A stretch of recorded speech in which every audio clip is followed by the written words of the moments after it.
আসসালামু আলাইকুম। আমি প্রথমে তেল দিয়ে গরম মশলা দিয়েছি, তারপর হচ্ছে পেঁয়াজ কুচি দিলাম, এখন মুরগিটা দিয়ে দিলাম, তারপর আস্তে আস্তে অন্যান্য মশলা অ্যাড করব।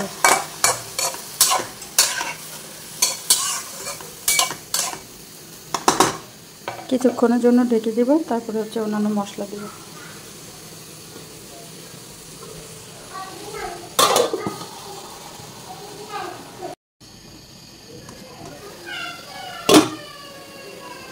এখন আমি দিয়ে দিচ্ছি এখানে হলুদ গুঁড়ো,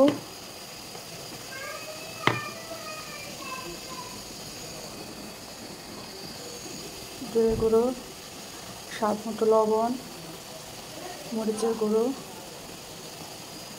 তারপরে দিয়ে দেবো আদা রসুন। আর এখানে আমি রসুন কেটে রেখেছি, আলু কেটে রেখেছি।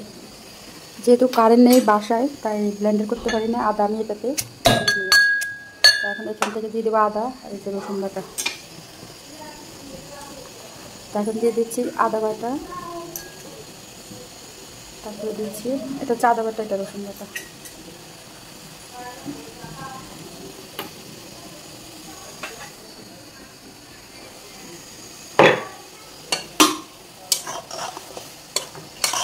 সকাল থেকে বৃষ্টি হচ্ছে, বৃষ্টিতে কারেন্ট চলে গেছে, এখন পর্যন্ত কারেন্ট আসেনি।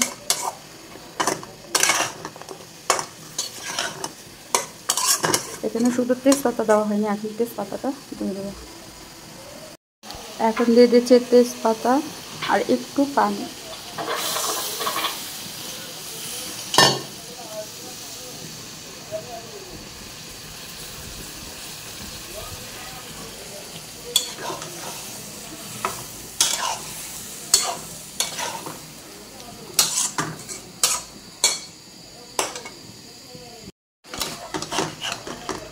এই রান্নাটা হচ্ছে যাদের বাসায় কারেন্ট থাকবে না, গ্যাস কম থাকবে, তাদের জন্য একসাথে সব কিছু দিতে দিতেই রান্নাটা কমপ্লিট হয়ে যাবে।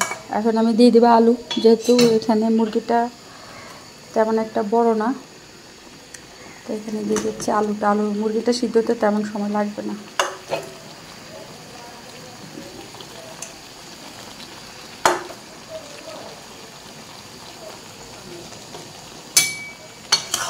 মুরগি আর আলু একসাথেই হয়ে যাবে। আমি এখানে আস্ত রসুনও দিয়েছি কয়েকটা।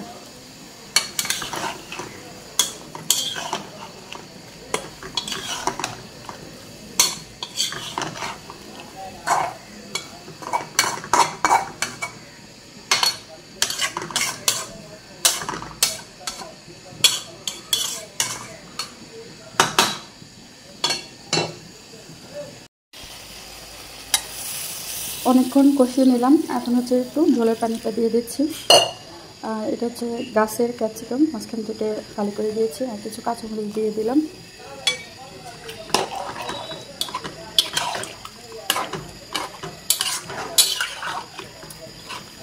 এটা হচ্ছে শর্টকাট টেকনিক। যদি শর্টকাটে কারো সময় না থাকে, তাহলে খুব দ্রুত এভাবে রান্না করলে অনেক তাড়াতাড়ি রান্নাটা আপনাদের হয়ে যাবে। এখন ঢাকনা দিয়ে ঢেকে দেবো, আর একটু ঝোলের পানি দিয়ে দেবো।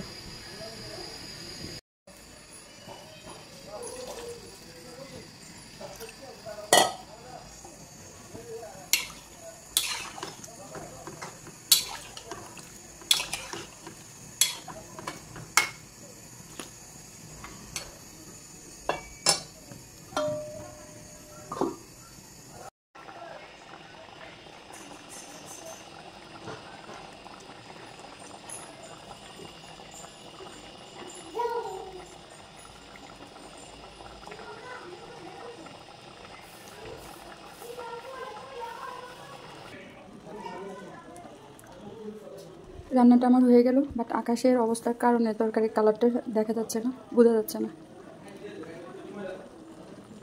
রান্নাটা আমার শেষ, সবাই ভালো থাকবেন।